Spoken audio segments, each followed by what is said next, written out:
बिस्मिल्लाहिर्रहमानिर्रहीम। अस्सलाम वालेकुम डियर स्टूडेंट्स, उम्मीद है आप सब खैरियत से होंगे। आज हम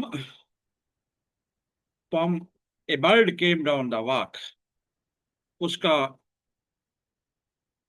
explanation with reference to context, इस हवाले से हम डिटेल में बात करने वाले हैं।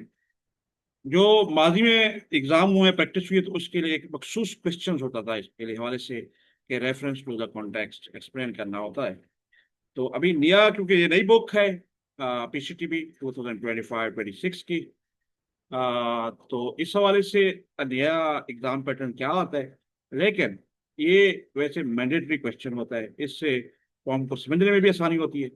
और होपफुली ये जो हमारी काविश है ये भी आपको अच्छी लगेगी और आप अंडरस्टैंड कर सकेंगे। तो ये बुखारी इंफॉर्मेशन टेक्नोलॉजी सिस्टम के प्लेटफॉर्म पे से हम ये तमाम लेक्चर्स, तमाम वीडियो आपके लेकर आ रहे हैं। हमारे अपने नोट्स बने हैं सबके लिए, हमने बनाया कि नया सिलेबस है, इसलिए काफ़ी एफर्ट पुट की जा रही है। होपफुली आप इससे मुस्तफीद हो रहे होंगे और आपकी फीडबैक भी आती रहती हैं, जिससे एक आम स्टूडेंट से लेकर एक टीचर तक भी सब मुस्तफीद हो रहे हैं। तो हमें खुशी है, आप अपना फीडबैक भी देते रहा करें। आप हमारे चैनल को भी सब्सक्राइब कर दें, ताकि हमारी हौसला अफजाई होता रहे कि बहुत से ज़्यादा से ज़्यादा जो स्टूडेंट्स हैं या सीखने वाले हैं, समझने वाले हैं, वो आ रहे हैं।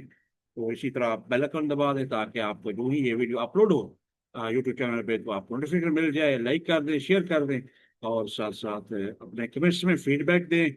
उससे हम अपनी इंप्रूवमेंट करते रहते हैं। इसी तरह आप एंड में कॉन्टैक्ट अस का हम एक पेज दिखाते हैं, जिसपे ईमेल और व्हाट्सएप भी देंगे। अगर आप नोट्स भी मंगवाना चाहें बिट्स के बने हुए, तो वो भी मंगवा सकते हैं, बिल्कुल फ्री। तो आइए स्टार्ट करते हैं हम आज का अपना lesson. A bird came down the walk, ये देखिए हमने साइड बाई साइड, ये ओरिजिनल बुक है आपकी, a bird came down the walk, और उसके पैरेलल हमने क्या रखा हुआ है, बिल्कुल साथ ही हमने अपने नोट्स बनाए हुए हैं। तो a bird came down the walk, explanation with reference to context. ये यूनिट 5 है आपकी बुक का, जो नई बुक है। ये एक परिंदा रास्ते में चहलकदमी वाला रास्ते पर उतरा, सियाक व सबाक के हवाले से वजाहत करें। देखिए, आपने उर्दू में भी कहते हैं सियाक व सबाक के हवाले से तशरीह करें या वजाहत करें। तो इस ये अब आप इंग्लिश में जो हमने ये अभी पढ़ा है, उस स्टैंजे वाइज हमने उसको लेके जा रहे हैं कि भाई किस तरह हमने वन बाई वन इसको देखते हैं, उस स्टैंजा एरिया बंद को। तो आइए सबसे पहले हम स्टैंजा जो पोएम है उसके स्टैंडर्ड की तरफ चलते हैं। जो स्टार्ट है, आपको पता है 5 स्टैंडर्ड्स थे, तो 5 तो हमने ये देखेंगे, ये हम थोड़ा सा आपको यहाँ पे ले आए हैं। जी जी, ठीक है जी, सामने आपको ओपन हो गए। तो a bird came down the walk, तो 1 2 3 4 एंड 5, तो ये 5 स्टैंडर्ड, 5 वन है, ठीक है जी। तो यहाँ से हम पहले से स्टार्ट कर रहे हैं, और अगर ये आपके एग्जाम में आए तो आपने किस तरह रेफरेंस लिखना है, किस तरह से आपको सवाल कॉन्टेक्स्ट लिखना है, और किस तरह एक्सप्लेनेशन देनी है। तो स्टार्ट हम कर रहे हैं इससे। A bird came down the walk, he did not know I saw he bit an angle worm in halves and eyed the fedora। जी, सबसे पहले जो आपने लिखना है वो रेफरेंस लिखना होता है, ठीक है जी, हवाला जिसे देते हैं। तो उसमें दो चीजें अहम होती है, याद रखें। एक तो पोम का टाइटल क्या है। तो इस पहले स्टैंडर्ड में हमारा ऊपर वाला जो है, ये आपने ऊपर देखा हुआ है, तो ये हमारा यही टाइटल भी है, ये मौजू भी यही है। तो एक तो इसको याद लाजमी करें। आपकी बुक में 5 इस वक्त पॉम्स हैं, तो उन पांचों के ये टाइटल और इसके पूरे आप वर्ड बाई वर्ड करेक्ट होने चाहिए, कि स्पेलिंग एरर भी नहीं होने चाहिए। और ये लिखी किसने है, एमिली डिकिंसन ने। तो सिंपल आप लिखेंगे, the poem a bird came down the walk is written by Emily Dickinson. नज़म a bird came down the walk, Emily Dickinson ने लिखी है। ठीक हो गया, ये हो गया पहला हमारा स्टेप। इसके बाद हम चलेंगे जी कॉन्टेक्स्ट, जी सियाको सबाक। बेसिकली एक खुलासा होता है पोम का, जो आपकी लाइन आपको दी जाएंगी। यहाँ से तो हमने हमने पूरी पोम को ही कर रहे हैं वन बाई वन। हो सकता है यही एक स्टांजा आया हो या कोई और आया हो लाइन किसी और पोम्स की। तो उसका फिर क्या होता है, पोम का आपको एक मुख्तसर का राउंड अबाउट 70 to 80 वर्ड्स का इनफ समझा जाता है। और फिर मार्क्स पे भी है, 5 मार्क्स हैं, तो आप कम भी लिख सकते हैं, आगे की एक्सप्लेनेशन भी करनी होती है, जो उससे डबल होनी चाहिए तकरीबन। बाकी कोई भी प्रैक्टिस अडाप्ट करें, लेकिन वो आपकी सही होनी चाहिए, ठीक है जी। और हमें कंसाइज वर्डिंग होनी चाहिए उसमें। पोएटिक जो भी एक तरीका है उसकी सही एक्सप्लेनेशन देनी चाहिए। आगे सीखेंगे हम। तो आइए, सियाक व सबाक क्या है इसका हम स्टार्ट कर रहे हैं इस पोम के हवाले से, a bird came down the walk. और ये इस की एक्सप्लेनेशन फिर हम एंड में दे देंगे आपको। तो हमने मेथड हमेशा की तरह भाई सिंपल रखा हुआ है। हमने डिजिटल टूल से सबसे पहले पढ़ लेते हैं इसको। फिर इनके जो मीनिंग होंगे, जो मुश्किल वर्ड्स के मीनिंग है, क्योंकि ये हमने खुद लिखा हुआ है, ये कि बुक से नहीं है कहीं और से नहीं है, तो इनके मीनिंग भी आपको बताएंगे। और फिर ट्रांसलेशन हमने ये कोशिश की है कि करेक्ट वे में जितना हो सका हमसे वो करके रखी हुई है, ये आप नोट भी कर सकते हैं। तो आइए सबसे पहले रीड आउट करते हैं, फिर अगले स्टेप में जाते हैं जी, कॉन्टेक्स्ट। और ये याद रखें हम इसको लेके चल रहे हैं पहले। जी। This poem by Emily Dickinson captures a quiet, detailed observation of a bird's movements in nature. It reflects the poet's deep fascination with the natural world and the subtle boundary between human presence and wild instinct. Through vivid imagery and delicate language, Dickinson portrays both the innocence and caution of the bird, symbolizing the beauty and fragility of nature. The poem invites readers to appreciate nature's grace, unpredictability, and quiet dignity.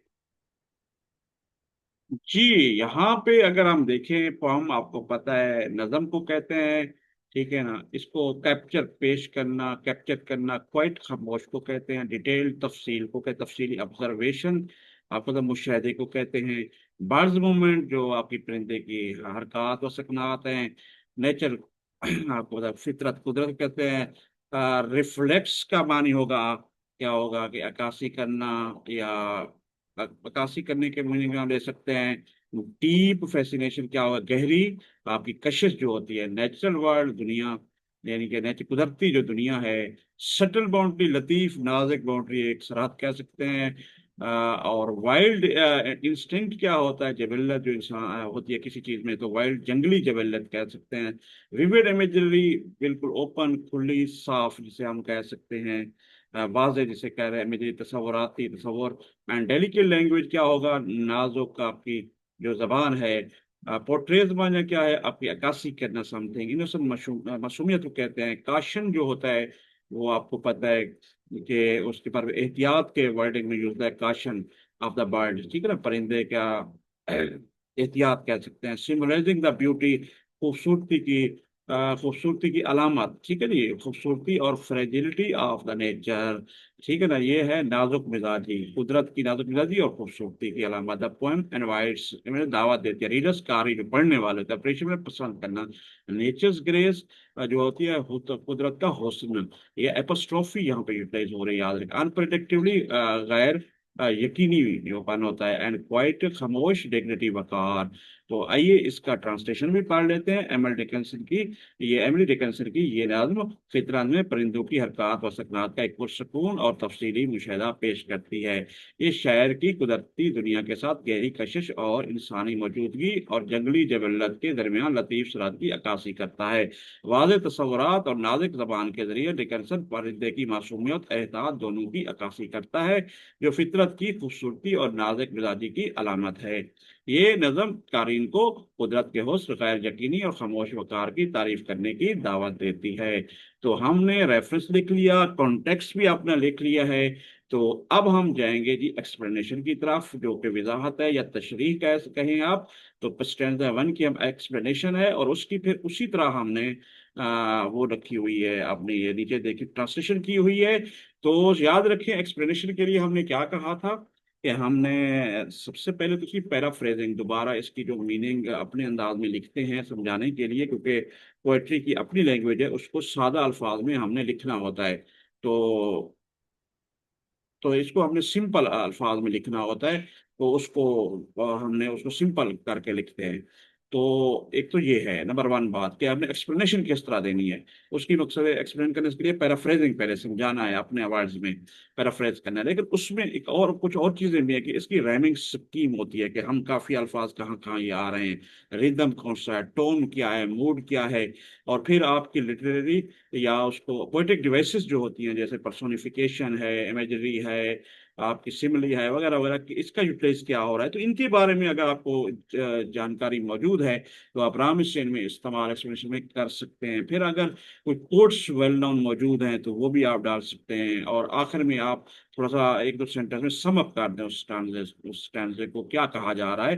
तो इससे बड़ी खूबसूरती से ये आप explain कर देंगे, और आप का जो मकसद है वो पूरी पूरा होगा, और आप मार्क्स भी एग्जाम में पूरे ले जाएंगे इंशाल्लाह। तो इस हिसाब से हमने भी ट्राई की है, तो अपनी काविश की है और उसको लिख दिया है आपके हेल्प के लिए। तो सामने है, आइए पहले रीड आउट कराते हैं इसी स्टैंजा का, पहले स्टैंजा का।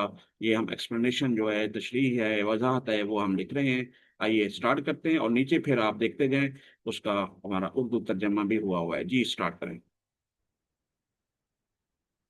In the opening stanza, the poet sees a bird walking down a garden path, unaware that he is being watched. The bird displays its natural instincts by biting an angleworm in half and eating it raw, which reflects the raw, unsentimental reality of survival in nature. Emily Dickinson uses a regular ABCB rhyme scheme, giving the stanza a musical and rhythmic flow. This moment is captured with vivid imagery and a calm, observational tone. The line "he did not know I saw" introduces a subtle sense of secrecy and curiosity. Dickinson's minimalistic language reveals nature's purity and harshness without embellishment.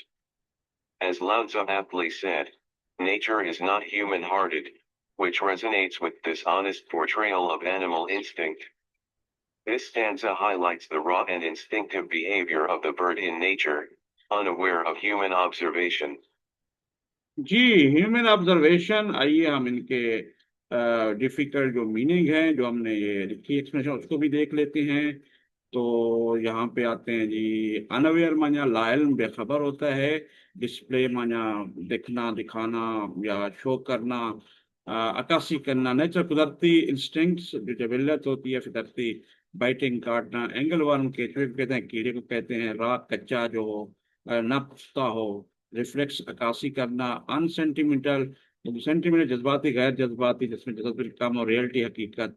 Survival, बचाओ, बका जिसे कह सकते हैं हम।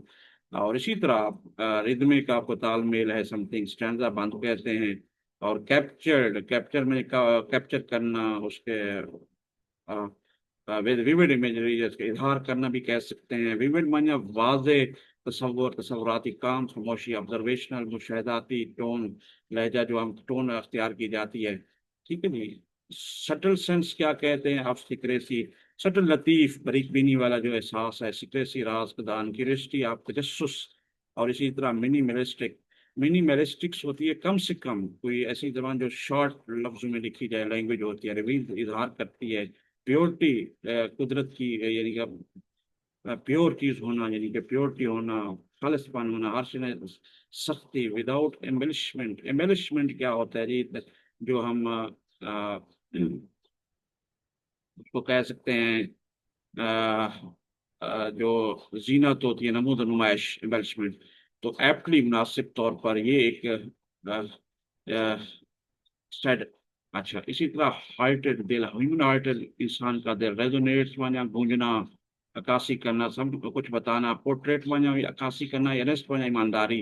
Instinct, जिबिलियत, फितरत जो होती है, कुदरती जो अंदर आपके इंस्ट्रक्टिव बिहेवियर, यानी कि जिबिलिटी बिहेवियर होता है, जो रवैया है। इसी तरह अनअवेयर, इल्म है, ऑब्जर्वेशन, मुशाहिदा है। तो ये आपको मीनिंग बता दिए। अब इसका देख रहे हैं। इफ्तिताई बांध में शायर एक परिंदे को बाग के रास्ते से चलते हुए देखता है, जो इस बात से बेखबर है कि उस पर नजर रखी जा रही है।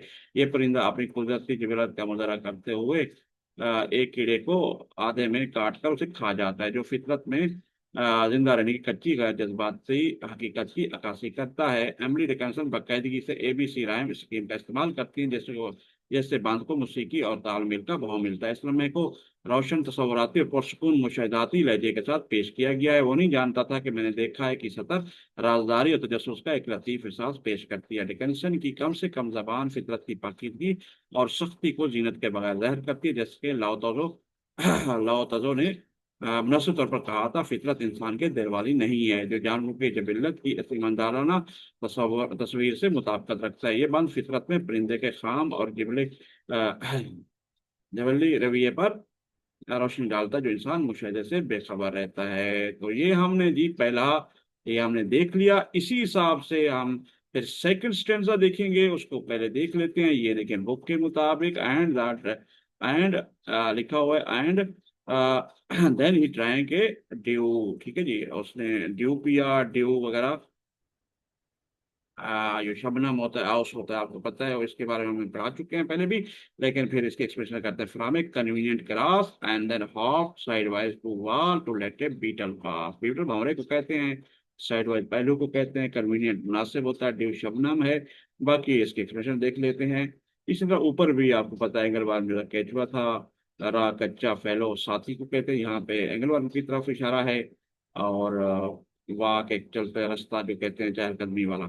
ठीक है जी, आइए इसको रीड आउट कराते हैं, एक्सप्लेनेशन इसकी करते हैं, और फिर उसी तरह हम इसके मीनिंग और ट्रांसलेशन देख लेते हैं। आप नोट भी कर रहे होंगे और इसमें सारा कुछ आपको डिटेल से समझाया गया। जी पहले इसको रीड आउट कराते हैं जी। The second stanza presents a contrast as the bird drinks dew from a blade of grass and hops aside to let a beetle pass. Here, nature seems gentle and even courteous, suggesting coexistence among living beings. Emily Dickinson uses a regular ABCB rhyme scheme, giving the stanza a musical and rhythmic flow. The tone becomes softer and the mood turns whimsical, showing another layer of the bird's behavior. This shift emphasizes Dickinson's fascination with nature's contrasts, fierce yet graceful, instinctive yet seemingly polite. The use of personification, as the bird lets a beetle pass, adds a human-like dimension to the bird's behavior. This observation aligns with John Muir's quote, "The clearest way into the universe is through a forest wilderness." This stanza shows the bird's delicate balance between survival and subtle politeness in the natural world. जी subtle politeness in the natural world आपने देख लिया है। तो बड़ा आपको clear अंदाज में चीज़ें आ गई है, समझ आ गई होगी। तो हम इसकी फिर अभी स्टार्ट कर लेते हैं मीनिंग से आपके ये स्टैंजा का जो एक्सप्लेनेशन है सेकंड का। तो ये देखें और याद रखें इसका रेफरेंस सेम रहेगा, कॉन्टेक्स्ट भी सेम रहेगा जो पीछे हम पढ़ चुके हैं, क्योंकि पॉइंट को कवर कर रहे हैं, रेफरेंस वही रहना है और वो रहेगा। एक्सप्लेनेशन डिफरेंट है, इसलिए सिर्फ एक्सप्लेनेशन यहाँ पे लिखी हुई है जैसे स्टैंजे की। जैसे ये देखें कॉन्ट्रास्ट में इख्तलाफ होना, मुख्तलिफ होना। ठीक है जी, मैंने मीनिंग बता रहा हूँ। ब्लेड ऑफ ग्रास जो घास का जो आपके ब्लेड होते हैं, या उसको समथिंग पत्ते भी कह सकते हैं। हॉप्स माने फुदकना, कूदना, बीटल भंवरा होता है। इसी तरह जेंटल नर्म है, कॉर्टियस यानी कि वो भी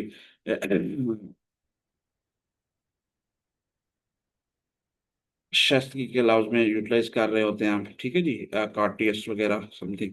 तो इसी तरह सजेस्टिंग सजेस्ट करना, बताना, को एग्जिस्टेंस एक साथ रहना, अमोंग दरमियान, लिविंग बीइंग जिंदा चीज़ें जो हैं। तो राइमिंग ये आपको पता है, राइम जो आपका हम काफिया है, तालमेल, रिदमिक फ्लो, बहना जिस तरह चल रहा होता है, कोई चीज़ बह रही होती है, विम्सिकल, ठीक है, इसमें नरमी वाली चीज़ जो है, ठीक है, नर्म समथिंग हो जाना, whimsical हो जाना, ठीक है जी।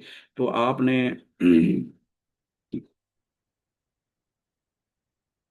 इस चीज को नजर रखना है, ठीक है जी। आपने यहाँ तक पहुंच गए हैं, तो आगे हम देख लेते हैं। Showing another layer of emphasis, जोर देना। पर्सोनिफिकेशन क्या होती है कि आपने ह्यूमन क्वालिटी को जो किसी और से तशबीह देना या बराबर कह देना, ह्यूमन लाइक देख रहे हैं यहाँ पर। और इसी तरह आपको और क्या, डेलिकेट नाजुक बैलेंस है। सटल पोलाइटनेस क्या है, शस्ता कि जो आपकी सटल है, वाज़े तौर पर जो उसको कह सकते हैं लतीफ यस की कह सकते हैं पोलाइटनेस को। अब सर्वाइवल क्या होता है, सर्वाइवल सर्वाइवल जो है बाकी रहना, कायम रहना, बचना। तो ये चीज है। दूसरा बांध उसके बरक्स पेश करता है, जब परिंदा घास के एक ब्रेड से औसपीता और बीटल भंवर को गुजरने देने के लिए एक तरफ जाता है, या फितरत नार्मल शख्स की जरूरत है जो जानदारों के दरमियान बकाए बहमी की निशानदेही करती है। एमिल डिकिंसन बाकायदगी से ABCB स्कीम का इस्तेमाल करती है, जिससे बांध को मौसीकी और तालमेल का बहाना मिलता है। लहजा नरम हो जाता है और मूड सेंसिटिव हो जाता है, जिससे परिंदे के रवैये की एक और पार जाहिर होती है। ये तब्दीली डिकिंसन की फितरत के तदाद के साथ कशिश पर जोर देती है। शदीद लेकिन खूबसूरत जबली लेकिन बज़ाहिर शाइस्ता परिंदे की शख्सियत का इस्तेमाल, जैसे कि परिंदा बैटर भंवर को गुजरने देता है, परिंदे के ताज़ेदार कहानी जैसी जहत का इजाफा करता है। ये मुशahदा जॉन म्यूर के इसको असरदार रखता है। कायनात में दाखिल होने का सबसे वाज़ेह रास्ता जंगल के बेबान यानी वीरानी के जरिए होता है। ये देखें, the clearest way into the universe is through a forest wilderness. Wilderness वीरानी को कहते हैं बेबान। ये बांध कुदरती दुनिया में जिंदा रहने और लतीफ शदगी के दरमियान परिंदे के नाजुक तवाज़ुन को ज़हर करता है। आप उम्मीद है नोट भी कर रहे होंगे, बड़ी आसानी से इसकी हमने ट्रांसलेशन भी कर दी है। तो ये सेकंड स्टैंजा भी एंड हो चुका इसकी एक्सप्लेनेशन। अब नेक्स्ट चलते हैं जी। ही ग्लांस्ड, ठीक है जी। He glanced with rapid eyes, ठीक है जी, that hurried all around, they looked like frightened beads, I thought he stirred his velvet head. ठीक है, रैपिड तेज आंखें, हरीड जल्दी, इधर उधर घूमने वाले, ऑल अराउंड। फ्राइटेंड बीड्स क्या कहते हैं, मोती या तस्बीह के दाने। खौफ द वेलवेट मखमली हेड। स्टेड हलाना, थॉट सोचा, ठीक है, ग्लांस बना देखा, घूरा। ठीक है जी, आइए इसको रीड आउट कराते हैं हमेशा की तरह। वो रेफरेंस और कॉन्टेक्स्ट सेम जो पहले पढ़ चुके हैं, और तीसरे की इसकी हम एक्सप्लेनेशन कर रहे हैं जी। रीड आउट करते हैं। In the third stanza, the bird appears suddenly alert and nervous, glancing around with rapid eyes that the speaker compares to frightened beads. This metaphor adds emotional depth to the creature's movements, portraying vulnerability and constant awareness of potential danger. Dickinson's imagery of a velvet head softens the description, evoking a sense of gentleness despite the alertness. Emily Dickinson uses a regular ABCB rhyme scheme, giving the stanza a musical and rhythmic flow. The tone here is tense and cautious, and the mood is filled with quiet suspense. William Wordsworth once described poetry as the spontaneous overflow of powerful feelings, and this stanza reflects that, conveying complex emotions through simple observation. This stanza reflects the bird's alertness and vulnerability, revealing its cautious awareness of its surroundings. जी, ये surrounding में इर्द गिर्द, तो ये हमने पढ़ा है। और आप देख लें इसकी ये इसकी ट्रांसलेशन हमने कर रखी है। तो आइए हम पहले इसके कुछ जो मीनिंग डिफिकल्ट हैं इनकी देख लेते हैं, जो हमने एक्सप्लेनेशन की है। तो क्या क्या उसका अपेयर्स में ज़हर स्टडी में अचानक, ठीक है जी। तो ये सारी आपकी ट्रांसलेशन में भी वैसे वो बताया गया है। और ठीक है जी, अलर्ट होता है जो होशियारी के लिए होता है, परेशान नर्वस होता है, ग्लांसिंग देखना अराउंड इर्द गिर्द, रैपिड तेज आंखें। स्पीकर यहाँ पर पोइटिस का है, बोलने वाला जो होता है पोइटिस एमिली डिकिंसन का है। कंपेयर करना करना होता है, मुकाबला तकाबली करना। फ्रेटेड बीट्स, खौफजदा जो मोती के बाद मेटाफोर इस्तारा होता है, इमोशनल जज्बाती डेप्थ गहराई। क्रिएचर्स मूवमेंट यानी कि मखलूक की हरकत उसका पोर्ट्रेट अक्कासी करना। वल्नरेबिलिटी जिसको खदशा हो, खतरा है, जो जिसमें मसला हो सके। कांस्टेंट अवेयरनेस यानी कि मुस्तकिल खबरदारी। पोटेंशियल डेंजर, पोटेंशियल अहम होता है, अहम खतरा। इमेजरी जो होती है वो तस्वराती। वेलवेट हेड आपको पता है बुखली हेड होता है, जो मुखमल का सर। सॉफ्टन क्या कर सकता है, सॉफ्टन का मतलब है नर्म करना। डिस्क्रिप्शन वजाहत, एवोक माना जगाना, इस सेंस ऑफ जेंटलनेस यानी कि नरमी की एहसास। डिस्पाइट के बावजूद अलर्टनेस, खौफ या अलर्ट।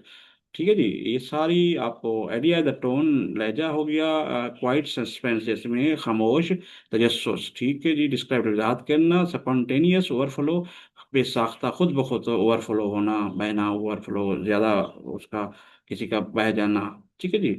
पावरफुल फीलिंग, ताकतवर जो जज्बात होते हैं। रिफ्लेक्स, अक्कासी करना, कन्वे पहुंचाना। कम्प्लेक्स इमोशंस, पेचीदा जो जज्बात होते हैं। सिंपल ऑब्जर्वेशन, सादा जो मुशाहदात हैं। रिफ्लेक्स, अक्कासी करना। अलर्टनेस, होशियारी, खबरदारी। और वल्नरेबिलिटी जिसको खतरा हो कुछ। रिवीलिंग, जाहिर करना या रिवील करना। काशिश, होशियार, अवेयरनेस, खबरदारी सराउंडिंग इर्द गिर्द। तो होपफुली आपको ये भी क्लियर हो गया है। तो हम आइए इसको पढ़ लेते हैं। तीसरे बांध में परिंदा अचानक होशियार और परेशान दिखाई देता है। ठीक है जी। तेज आंख के साथ इर्द गिर्द नजर आता है, जिसका मुआवजा स्पीकर खुद ब खुद खौफजदा मोती से करता है। ये इस तरह मखलूक की हरकत व सकरात में जज्बाती गहराई का इजाफा करता है, कमजोरी और मुमकिन खतरे के बारे में मुसलसल आगाही की अक्कासी करता है। डिकिंसन की मुखबर सर की तस्वीर बयान को नरम करती है, जिससे मोहतात होने के बावजूद नरमी का एहसास पैदा होता है। इमली बाकायदगी से ABCB रैम का इस्तेमाल करती हैं, जिससे बांध को मौसीकी और तालमेल का भाव मिलता है। यहाँ का लहजा तनाव और मोहतात है और मूड पर पुरसकून सस्पेंस से भरा हुआ है। विलियम वर्ड्सवर्थ ने एक बार शेरी को ताकत और एहसासात का बेसाख्ता भाव के तौर पर बयान किया, तो ये बांध उसकी अक्कासी करता है। सादा मुशाहदे के जरिए पेचीदा जज्बात को बयान करता है। यह बांध परिंदे की मोहतात और कमजोरी की अक्कासी करता है, जो उसके इर्द गिर्द के बारे में मोहतात शोर को जाहिर करता है। तो होपफुली आपको ये क्लियर हो गया। स्टैंजा, रेफरेंस और कॉन्टेक्स्ट सेम रहेगा। अब हम चौथे स्टैंजे की तरफ, लाइक वन इन डेंजर। ये देखें, वन इन डेंजर, काशिश होशियार, डेंजर खतरा, अयाफर में करम। करम से क्या मुराद है जी? करम से मुराद टुकड़ा है बिस्कुट रोटी का। एनरोल्ड माना फैलाना, उसको फैलाना, फीदर्स, ठीक है ना, या खोलना। फीदर्स क्या होते हैं? पर होते हैं। और रोड, रोड चलाना, जैसा चप्पू चलाया जाता है। हम सॉफ्टवेयर, नरमी से घर। तो आइए इसको फिर रीड आउट कर लेते हैं पहले, और फिर उसका उसी तरह मीनिंग देख लेते हैं जी। Explanation. Stanza 4.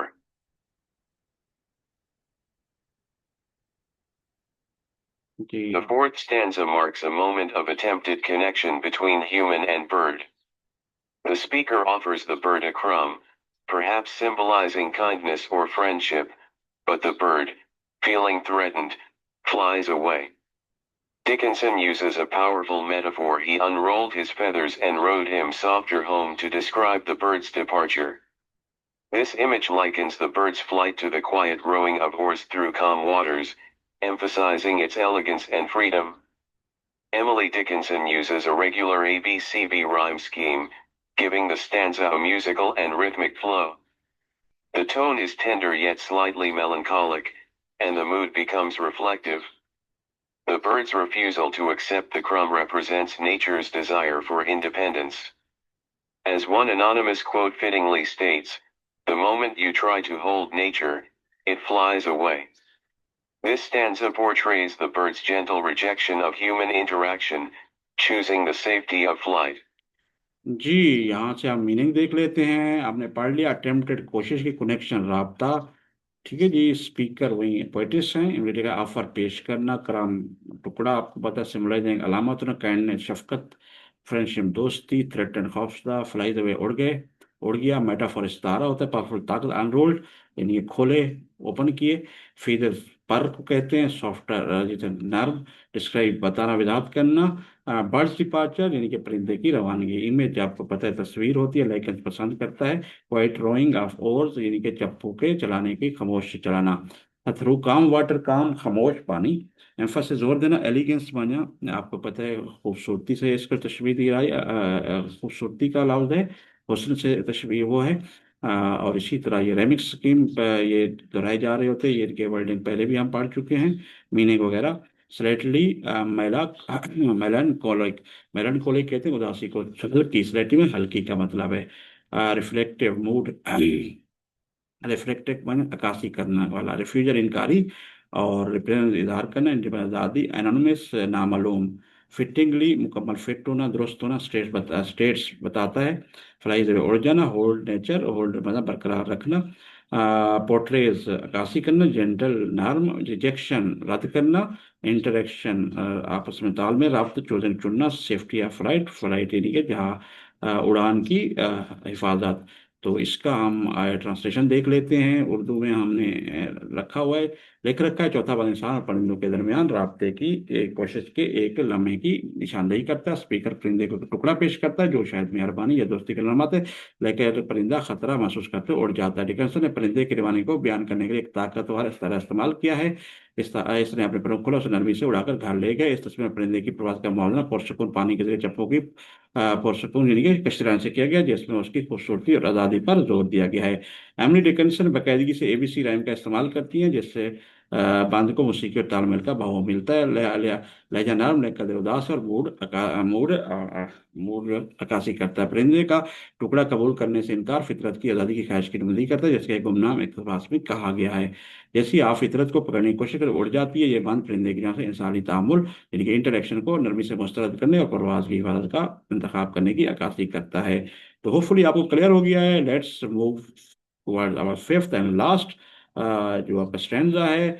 then oars divide the ocean, two silver for a seam, और or butterflies off banks of noon leap plashless as they swim. देखिए जी, और चप्पू कहते हैं, डिवाइड तकसीम करना, ओशन समंदर होता है, सीम सलाई को कहते हैं, सिल्वर चांदी होता है, ऑफ बैंक्स ऑफ नून नून के किनारे दोपहर के किनारे को कहते हैं, ऑफ माने ऑफ खत्म होना, बटरफ्लाई तितलियां, फ्लैशलेस बगैर छिपा के बगैर आवाज के, स्विम तैरना, लीप कूदना।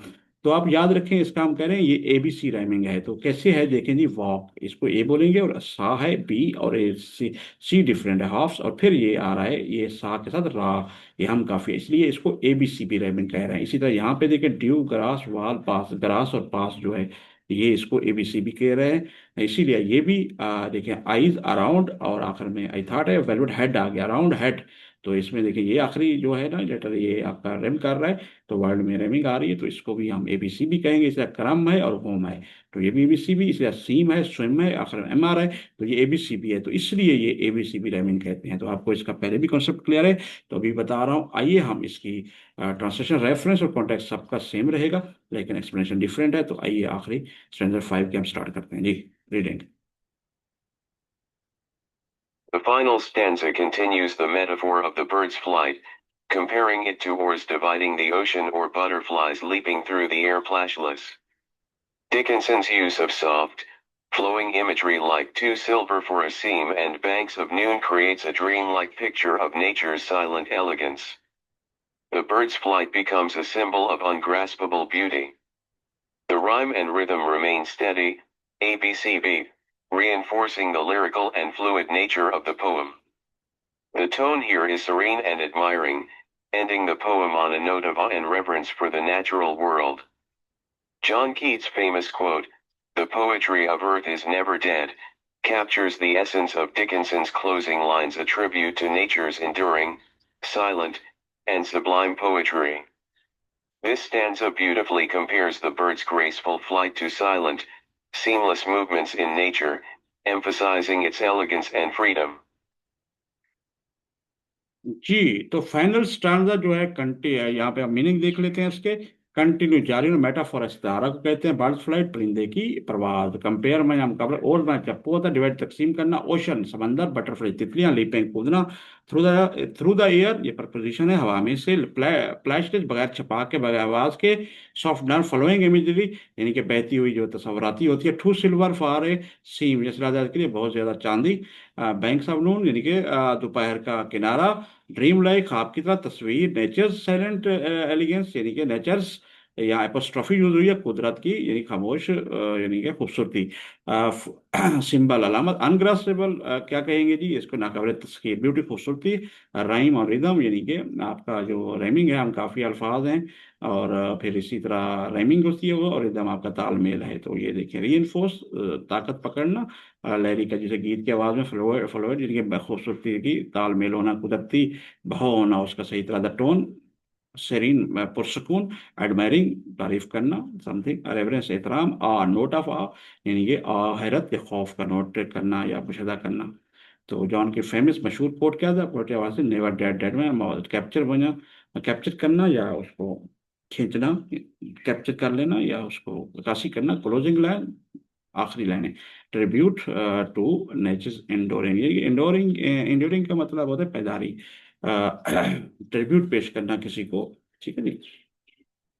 और सबलाइन पोएट्री क्या होती है जी, खूबसूरती, खूबसूरत शायरी, ब्यूटीफुल, खूबसूरत, कंपेयर, वो कंपेयर करता है, ब्यूटीफुल, ग्रेसफुल, फ्लाइट यानी कि शानदार, और जो परवाज है, साइलेंट खामोश, सीमलेस मूवमेंट्स, ठीक है जी, बगैर सीमलेस, बगैर यानी कि किसी ऐप के या उसके, जिसे हम कह सकते हैं, जिसे हम वार भी कह सकते हैं मूवमेंट, एम्फेसिस जोर देना, एलिगेंस क्या होता है जी, खूबसूरती, और फ्रीडम, प्रवाज। तो आइए हम आखिरी इसकी वो कर लेते हैं, इसको पढ़ लेते हैं। आखिरी बात में प्रवास, परिंदे की प्रवास का इस्तारा जारी और इसका मौजूदा समंदर तितलियों को तकसीम करने वाले चप्पों से किया गया, जो हवा में छलांग लगाते हैं, लेकिन इनसे किनार बहती हुई तस्वीरों जैसे सीम सलाई के लिए बहुत चांदी और दोपहर के किनारे का इस्तेमाल फितरत की खामोश खूबसूरती की एक ख्वाब जैसी तस्वीर तख्लीक करता है। परिंदे की आवाज़ नाकाबिल तस्वीर खूबसूरती का राज बन जाती है। नज़म और ताल मुस्तकिल होती है। ABCB जैसे नज़म गीत और सियाल बहानियत को तकबीयत मिलती है। यहाँ का लहजा पुरसुकून और काबिल तारीफ है, जिसका इख्तिताम कुदरती दुनिया के लिए खौफ, हैरत और एहतराम के नोट पर होता है। जान के इसका मशहूर कौल, जमीन की शरी कभी नहीं मरती, डेक्कन की इख्तितामी सत्रों के जौहर को यानी को पकड़ती है। फितरत की पैदार खामोश और शानदार शहरी को खराज तहसीन। ये शेर परिंदे खूबसूरती परवाज का फितरत में खामोश हमवार हरकत से खूबसूरत से मुआवजा करता है, इसकी खूबसूरती और आज़ादी पर जोर देता है। जी, ये हो गया जी expression with reference to context. ये पूरी हमने पोम पढ़ ली और उसके हमने ये सारा कुछ देख लिया। होपफुली आपको ये कंसेप्ट क्लियर हो गया होगा। आखिर में हम आपको वादे के मुताबिक कॉन्टैक्ट अस आप रब्ता कर सकते हैं bukhari@gmail.com। और इसी तरह हमारा मोबाइल जो व्हाट्सएप है 032059664143। ये यूट्यूब चैनल है, आप इसको सब्सक्राइब कर सकते हैं। और इसी तरह ये भी हमारा है चैनल जो अभी इतना ज़्यादा यूटिलाइज नहीं हो रहा, फ्यूचर में होगा। तो होपफुली आपको ये काविश हमारी अच्छी लगेगी। और इंशाल्लाह हम नेक्स्ट लेक्चर के साथ फिर हाजिर होंगे। तब तक फी अमानिल्लाह।